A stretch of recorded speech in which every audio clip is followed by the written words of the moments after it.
Hello people. So I'm going to do a video based on the idea of conditioning. In human design we have the term conditioning, which is often used in relation to ideas we pick up in life that are not us and are usually very troublesome. As part of this, because I'm going to talk about my conditioning, I'm also going to talk about the G self and some of the channels coming from the G self to the throat. The reason I'm going to do this is because I think, not 100% sure, but I think my own conditioning was to have a kind of artificial connection from the G self to the throat, which I will go into. But specifically, people who do have the G self to the throat, people that I kind of thought I was, like an energy that I thought I had, but I've discovered that I probably am not. People that do have the G self to the throat, and I will go through a few charts with this, tend to have this spiritual message that they're going to bring to humanity. I've not found personally that the ajna going through to the throat is where a lot of these spiritual messages come from. The ajna is more about processing, despite being in the position of the third eye, as we will call it. I think a lot of spiritual messages come from this heart place, this G self. I like telling stories about things like this, about my own conditioning, about very minute calculations and how they are relevant in a real world sense. Because at the end of the day, we know the most about ourselves. We live with ourselves 24/7. And I think that if I am able to bring light to how the function works, how the conditioning works, such and such, how these problems start up, how they get solved, then people will be able to apply that to their own lives. I realise that it's probably a bit better if I were to style it a different way, as in this is how you clear your blockages. That might be better. That might be better for an audience. But the way I'm going to structure it is just the best way I know how in relation to the information I've put together.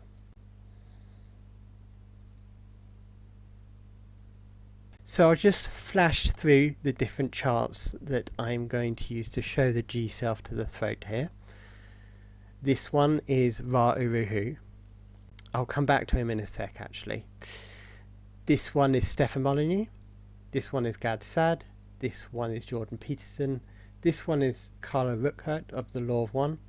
And this one is Aaron Abke, who talks a lot about the correct interpretation of the Bible and Jesus' teachings.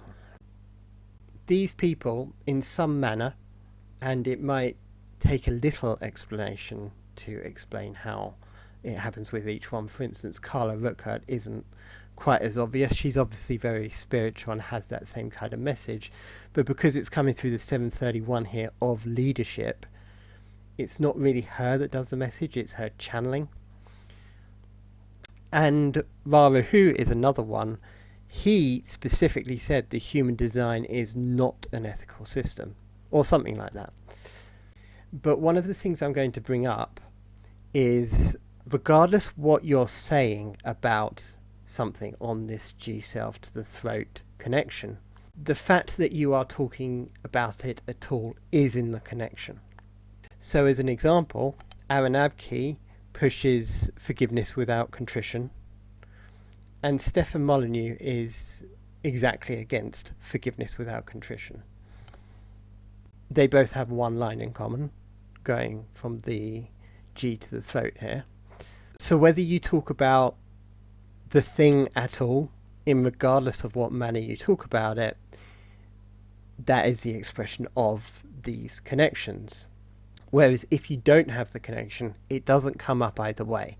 Now, in our normal lives, of course, we do have parts of our chart that are kind of borrowed from other people. So I listened to a Stefan Molyneux podcast. He talks about how forgiveness without contrition is a terrible, evil thing. Then when somebody else brings it up, I bring up Stefan Molyneux's points, but I don't produce that same kind of information. This is what I've come to understand through almost going nuts trying to figure out what I want to say about this, just going completely nuts. I'll go into that as I talk about my own conditioning. But that's my main point. So with Ra Hu, when he says this isn't an ethical system, he is not talking from the perspective of someone that ignores G-self stuff. He is addressing the G-self stuff just from a different definition. It's like when they say a transit is or is not, and the is not is actually quite important sometimes. Like you get a specific thing with that energy missing at the time of the transit.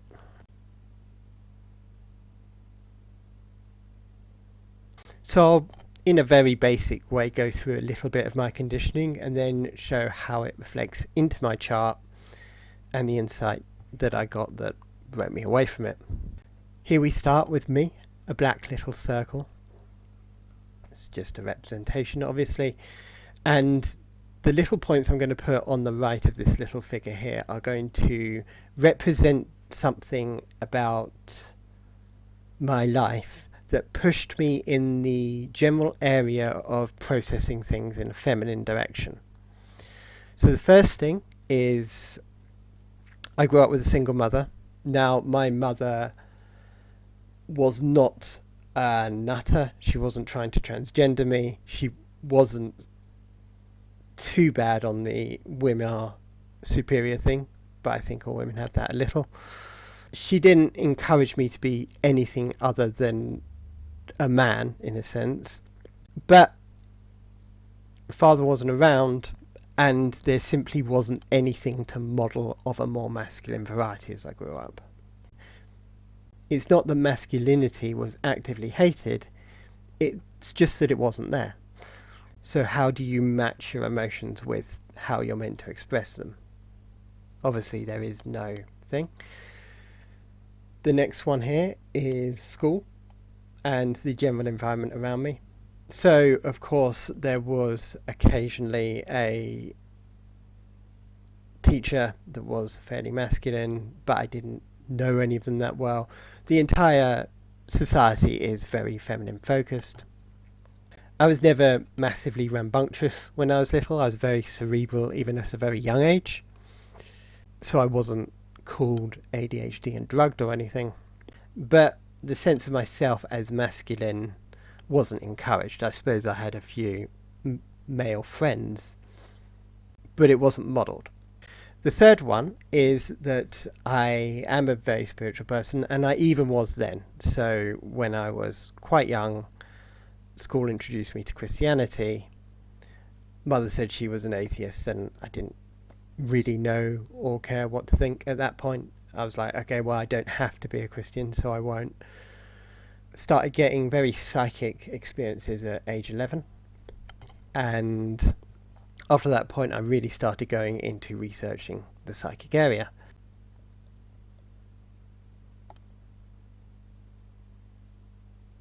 One thing I have come to realise is that there's a huge feminine leaning to a lot of that spirituality. I suppose I did try and go into self-help as well, and if you look at Tony Robbins type of stuff, that's very masculine. But I do think that this spiritual leaning of things that was very feminine, and is not quite correct, I don't think, had an effect of making me more feminine or process things in more of a feminine way. I remember distinctly one thing that Stefan Molyneux said that just made me think, oh my god, that's, really, really on the ball. He was talking about how this group of leftists were saying something like, you don't have to strive for anything, everything just comes from you, a law of attraction type of thing. And Stefan said, well, no. things come to women because men pay for them because they want to sleep with them. That's not how the world actually works. And I don't think it is a usable philosophy for a lot of guys, or a lot of people even. But it was a very, very strong kind of thing in the literature back then. And all this life is a flow and you go with the flow and all that kind of stuff is very feminine. But even with all this, even with those things in place, I still really pushed out and became fairly masculine, became not confrontational. I was not going around bullying people, but I was really into martial arts. I just absolutely loved it. I wanted to fight. I wanted to go into competitions. And I did do that for a while. But then the really difficult, real problematic thing came along. My medical condition, that it was kind of almost unnoticeable in my teens, and it got progressively worse until just recently, when I got better technology to be able to handle the issue. But at the time, just at my early 20s or some part before that, the medical condition came in and it just made exercise more difficult. And there was no real enthusiasm or encouragement along this line of martial arts. But I think things would have been okay without the medical condition, but the medical condition just making exercise a lot more difficult. And it's not like a physical condition, it just makes things more administrative almost. It's like you have to get more of your ducks in a row. That was the nail in the coffin, I think, of me being able to process things healthily for me. And with that, additionally, I really don't see how I could have made a different choice, which kind of sucks, I suppose.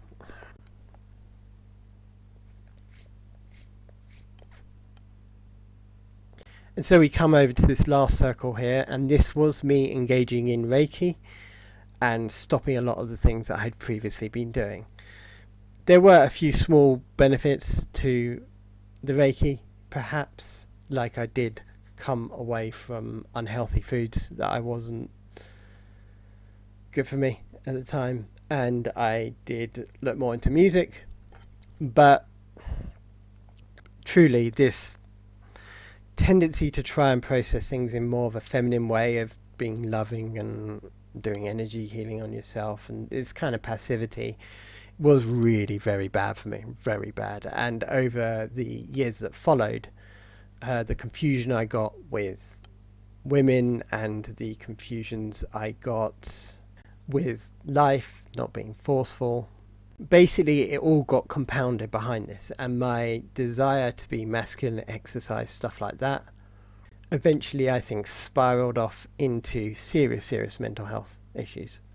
I mean, the die was cast by this point, by the point that I got into Reiki, and I got into Reiki late teens. I wasn't even in my 20s when I first got into it. I was going to have a crisis somewhere down the line. It's tough. It just is what it is. But now I'm kind of sorting things out, so I'm deconditioning, and potentially, at least in my thoughts, my opinion, undoing some of this, I can gain insight into the mechanics of this kind of conditioning. One thing I think is interesting, now that I've got down to it, now that I've got down to what I'm going to describe and how the chart works, is how unbelievably emotional this is. As in, I haven't really had to go back into, oh no, I feel really bad, this or that happened in childhood or anything like that. But there is still a strong emotional element to realizing that you were trying to be a certain way and your energy was flowing in a certain way, and now you're going to stop being that certain way. It's not technical, it is emotional. And that's just something I think is quite interesting. And the fact that it is emotional allows these things to happen quicker, I think, than if you had to technically figure out all this kind of stuff by going into your past or whatever.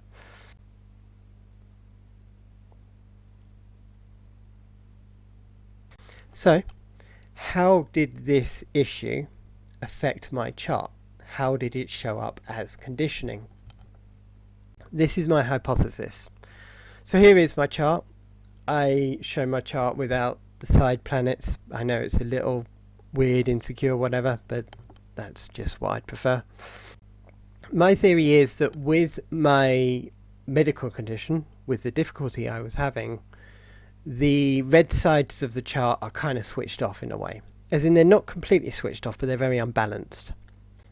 So as an example, the 51.1, which is twice in my chart on the unconscious side, which is known as the body, the birth of the body, was at a higher level of shock than that hexagram would normally have to absorb.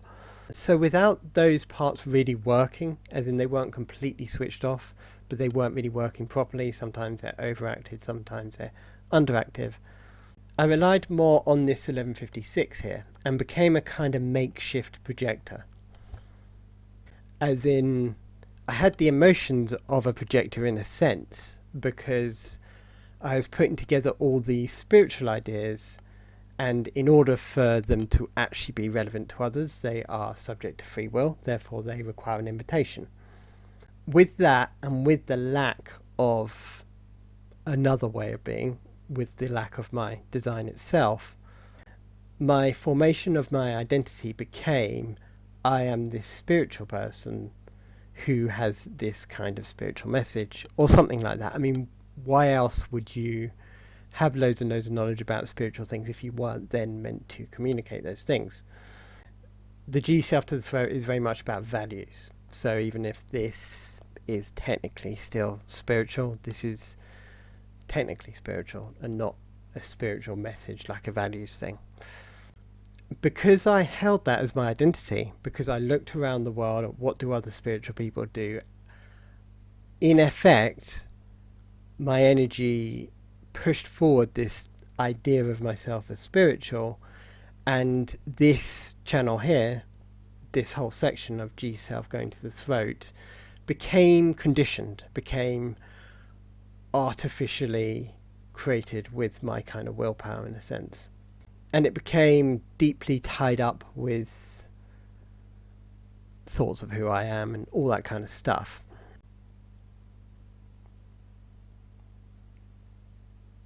So let's go to a few charts of people that actually do have this G self to the throat connection. So let's start with Jordan Peterson, because it's a little bit of an unusual one. Now, Jordan Peterson, I suspect, has fallen off his whatever he's meant to do as well. He seems a bit confused lately. He gets a bit lost in cognitive abstractions. He's had some trouble with drugs and stuff like that. Legal drugs, like painkillers.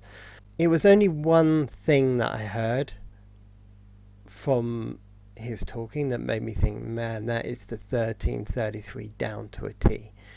It's a really beautiful statement, actually. I think some of his older statements are quite beautiful when he was in his good place as such.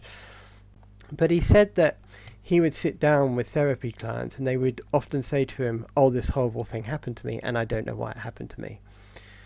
And they would feel quite bad about that, obviously. But then he would talk to them for a long time. And eventually they would discover, oh, that's why that thing happened. I did this thing in the past, and therefore this thing happened in the future, or the present, or still the past, but later on. This is perfect 1333. It's all about listening, and the 33 is all about wisdom and reflecting on the past, usually. And it also, just because it is a G self connection to the throat, it also carries this kind of Jesus message that he talks about. And that statement that he said then goes on to say other things. It goes on to become a thing in itself. Carla Rueckert here, so she was a channeler, and she didn't actually come out with a lot that she talked about herself, because she was talking about the channeling that she was doing. But the fact is the 731 is about leadership, and she, I would say, acted in a leadership capacity within LL research where she channeled, and the channeling she did was very, very much love based. It was very much this G self to the throat. People with this line are often like your ideal leader, in a sense. Like, you know, you get a lot of those books that are quite inspiring, and they talk about how leadership is an emotional process and getting people in the same room together and always reaching agreement. It's like a real labour, like a real love. And that's what this 731 is very much about. And the fact that it's the G self to the throat highlights the fact that that's a loving message.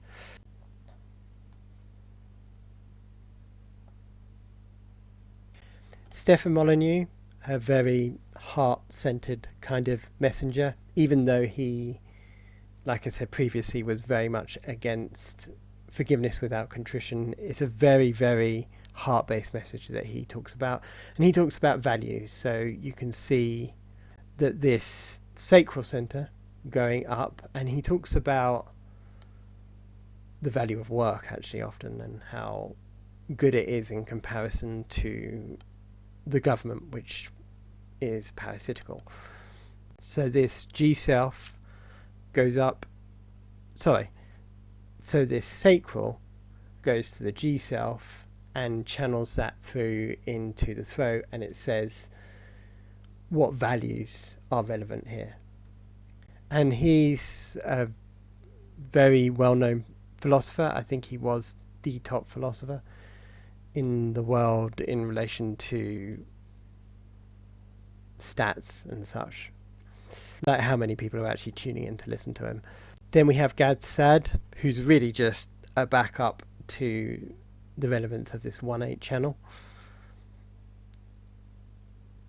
In his book, he talks about how the truth is worth fighting for, and that his values are truth and freedom and such like that.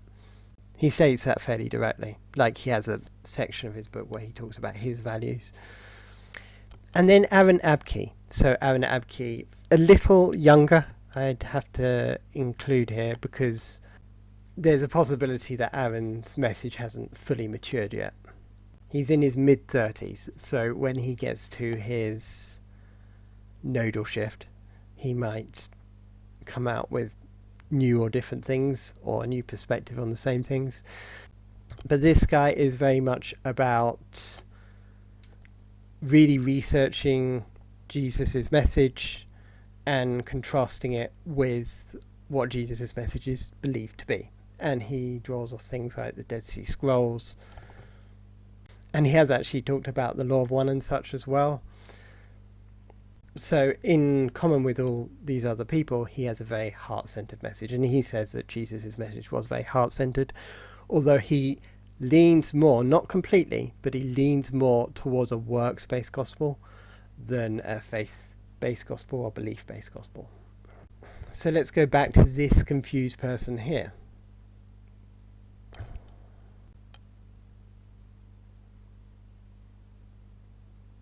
If we look closely at my G self to the throat, you can see that there isn't a complete connection here. But there is a connection going from the ego through to the throat, which is a far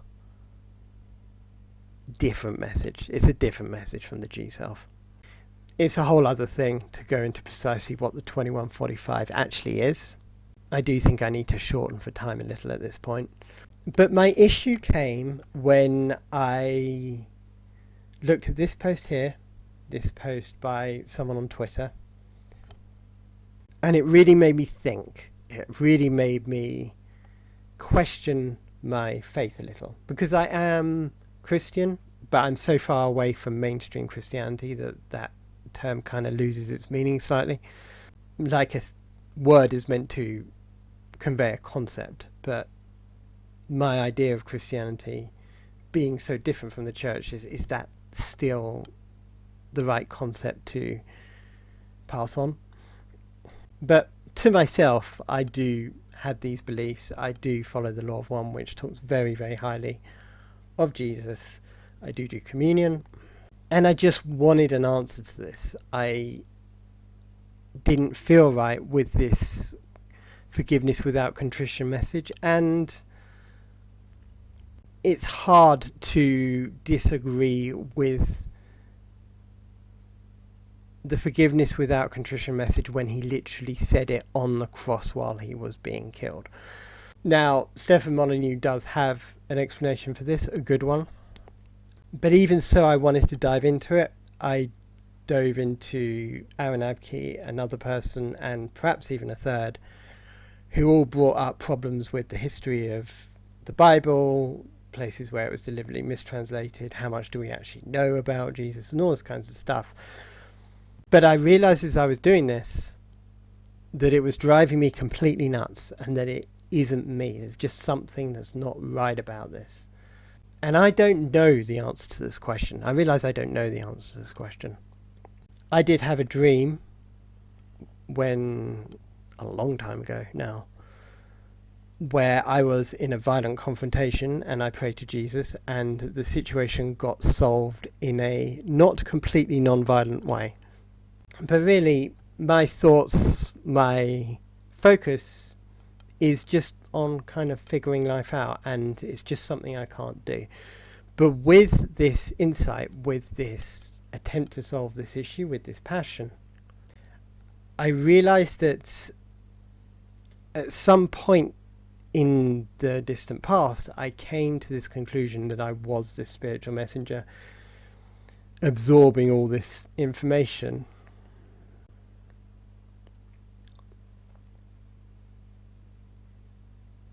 All this spiritual information that, like I said, I thought I was meant to use. I modelled myself after this general thing in general. This was before I even found Stefan Molyneux, but I modelled it after a G self to the throat person. And I realised that now the rest of my chart is switched on, I just kind of can't do that. I can't be that. I'm not that. And it's kind of collapsed my blogging. Like, I've done blogging, I've done more than 1,000 posts on my current blog, and I've had 2 or 3 other blogs. None of them were 1,000, but the point is I've done a lot of blogging, and this was all based on my identity as this kind of spiritual person, I think, and it's just collapsed. I just know I'm not that person. I know I'm not meant to be blogging. I know that there's a reason that it doesn't kind of work out for me. I think the YouTube stuff is basically fine at the moment, and maybe that is because it's more technical. When I talk on YouTube, I talk more about the mechanics of the design. I pass on other people's messages more than my own message. But that's my thought. What I think has happened is all that feminine processing, going back to this, led in the direction of me believing the G self to the throat thing was a me thing. Now that my health is improving, now that I regularly have to go to the gym, if I don't go regularly, I start to get quite uncomfortable. Now that my energy is being processed in a fundamentally different way, it's just become clear that I'm not that person, like I said. And as a little cherry on top, this gate 8 is being transited by Uranus, and I think that that's where this insight has come from. So I'll just leave you with that, deconditioning in real time. But like I said, one thing I want to mention is that this was such an emotional thing for me. Like, I emotionally believed I was this spiritual teacher and hadn't questioned it. I just did that kind of stuff. I just did the blogging. I just tried to put together a message. There was no conscious part of any of this. But now that my health is improving, it's just kind of come undone. And that's what conditioning is, in a sense. It's so deep inside you that you don't have any real conception of it. Anyway, thank you for listening, and I hope it was useful.